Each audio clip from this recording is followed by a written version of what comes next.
हिंदुओं को मूर्ख बनाने का, और ये मूर्ख लोग हमें वोट नहीं देंगे तो कहां जाएंगे। भारत की सरकार पर हिंदुओं का कंट्रोल होना चाहिए। तो भारत की सरकार की व्यवस्था में हिंदू के अलावा किसी की नियुक्ति नहीं होगी। ये देश पर हमारा कब्जा हो जाएगा। हमें जिंदा रहना होगा तो यह करना ही होगा, इसके अलावा कोई रास्ता नहीं। देश में हमेशा के लिए हिंदुओं का बहुमत बनाकर रखो। हमारा बहुमत है, हम सुरक्षित रहेंगे। सूर्यवान तो है ही, और सूर्यवान 10 और सामने 1000 है तो सूर्यवान भी मारा जाएगा या नहीं। आज सूर्यवान 55 है तो सूर्यवान जीतेगा, और बहुमत तो रहना चाहिए ना। इसलिए हिंदुओं का बहुमत बनाकर रखो। आप पूछोगे कैसे करेंगे? सीधी बात है भाई, सरकार पर कब्जा करके 2 से ज्यादा बच्चा पैदा करने वाले मुसलमानों पर नियंत्रण लगा दो। आप पूछेंगे अरे कर लेंगे, नेता बहुत देख लिए। आप पूछेंगे नियंत्रण कैसे डालेंगे?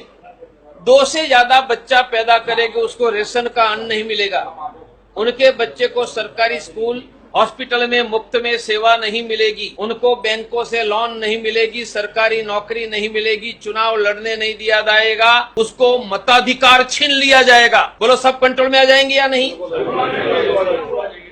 हमें जिंदा रहना होगा तो यह करना ही होगा, इसके अलावा कोई रास्ता नहीं। दूसरा, भारत की सरकार पर हिंदुओं का कंट्रोल होना चाहिए। आप पूछेंगे उनका अर्थ क्या? भाजपा का कंट्रोल बिल्कुल नहीं, कांग्रेस का बिल्कुल नहीं, हिंदुओं का। आप पूछेंगे कैसे? तो देश में राष्ट्रपति हिंदू ही बन सकेगा, किसी भी जाति का। प्रधानमंत्री, मुख्यमंत्री, मिनिस्टर, डीएम, कलेक्टर, एसपी, जज, आर्मी और पुलिस में हिंदू को अलावा किसी की नियुक्ति नहीं हो सकती है। तो बोलो सरकार पर कंट्रोल आ गया है? नहीं। यह व्यवस्था को कहते हैं हिंदू राष्ट्र। कैसे होगा? भारत के संविधान में 2 शब्द नहीं थे, डाल दिया इंदिरा गांधी ने इमरजेंसी में। बोलो इंदिरा गांधी ने 2 शब्द डाला तो हटा सकते हैं या नहीं? और हटा करके नए 2 शब्द डॉक्टर तोगड़िया डाल सकते हैं या नहीं?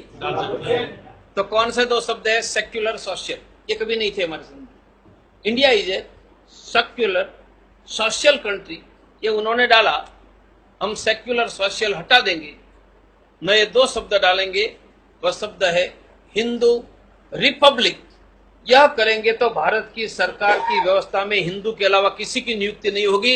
ये देश पर हमारा कब्जा हो जाएगा। ये 2 एक्शन के अलावा भारत में हिंदू नहीं बचेगा। हम सूर्यवान है, लड़ेंगे, संख्या घटती जाएगी, हम नहीं बच पाएंगे। बहुत लोगों को पता नहीं कि मैं लड़ने क्यों निकला। तो मैं तो श्रद्धा से निकला था, और तब मुझे पता नहीं था कि मेरे पुरखे भी मक्का, मदीना, इराक, ईरान से लड़ते लड़ते पंजाब होकर गुजरात आए। अब हिंदू नहीं बचेगा तो कहां जाएंगे? ईरान, इराक से यहाँ आए, यहाँ से कहां जाएंगे? और हम भी कहां जाएंगे? और आज भारत में हमारी संख्या है 100 करोड़। मन बना है, हमने यदि यह ताकत लगाई तो भारत में यह करना संभव है। यही करने का संकल्प लेकर मैं निकला हूँ, और आगे भी मुझे निकलना है। देश की जनता का समर्थन जिस प्रकार से मिला, मैं जब गुजरात में निकला तब मेरे साथ 10 लोग नहीं थे। जब मैं हिम्मत करके निकला तो लाखों की आंधियां पीछे आ गई थी। आज तो देश में 10 नहीं लाखों लोग हैं, हिम्मत करके समर्थन देते हैं। हिंदुओं की सुरक्षा की फुल प्रूफ व्यवस्था हो जाएगी। यह व्यवस्था में राम मंदिर भी बन जाएगा, गौहत्या बंदी का कानून भी होगा, कश्मीर के हिंदू को बसाने का भी हो जाएगा। सभी उनसे जुड़े हुए मुद्दे हैं। यदि कलेजा नहीं है, हिंदुओं के लिए कुछ करने की इच्छा ही नहीं है, हिंदुओं को मूर्ख बनाने का, और ये मूर्ख लोग हमें वोट नहीं देंगे तो कहां जाएंगे, यही बात है। तो वोट तो किसी को मिल जाएगा। हिंदुओं का फ्यूचर क्या? बस मेरे भाइयों, फ्यूचर हम मिलकर तय करेंगे। लाखों करोड़ों लोगों के मन में ये भाव है, और उनमें से हमारा आर्थिक विकास का रास्ता भी निकलेगा।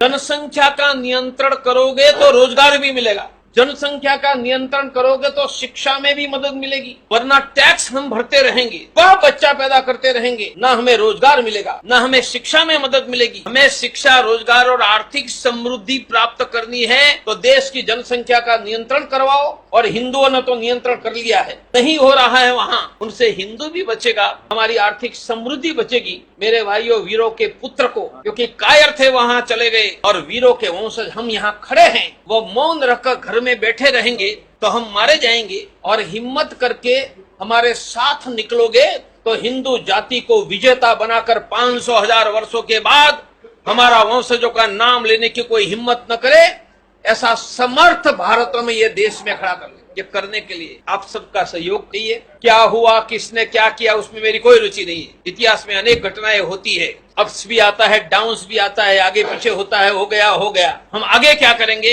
हम आगे हिंदुओं की रक्षा करने वाली, हिंदुओं की समृद्धि देने वाली हम व्यवस्था खड़ी करेंगे और यह व्यवस्था में कंधे से कंधे मिलाकर काम करने का आप संकल्प करो। हम हर गुरुवार को मीटिंग हर एक वार्ड में पूरे देश में करने जा रहे हैं, गांवों तक। उनको कहते हैं हिंदू केंद्र, और हिंदू केंद्र 5 काम करेगा।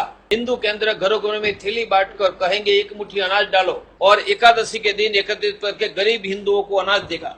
1 लाख घरों से एकत्रित हो रहा, कोई हिंदू भूखा नहीं रहेगा। यह हिंदू केंद्र मुफ्त में ब्लड प्रेशर शुगर की जांच करके पैसे नहीं होंगे, उसको दिल्ली में प्राइवेट का मुफ्त में डॉक्टर देगा। कोई हिंदू परिवार बिना डॉक्टर नहीं रहेगा। वह मुफ्त में गरीबों को एडवोकेट देगा, रोजगार में मदद करेगा और हिंदुओं की रक्षा के लिए धरने प्रदर्शन करेगा। ये 5 काम हिंदू केंद्र के द्वारा करना। हिंदू केंद्र में आएगा वह हिंदू साथी, वह सप्ताह में 10 लोगों को मिलकर आएगा। आज जितने कार्यकर्ता आए हैं, हर एक वार्ड में आप गुरुवार से मीटिंग शुरू करो, हम मिलकर एक अभियान चलाए। मेरा प्रयास है कि जिनको मिलेंगे उनको कहेंगे कि आप हर रोज हिंदू राष्ट्र की जय बोलो और मैं हिंदू राष्ट्र के लिए वोट डालूंगा।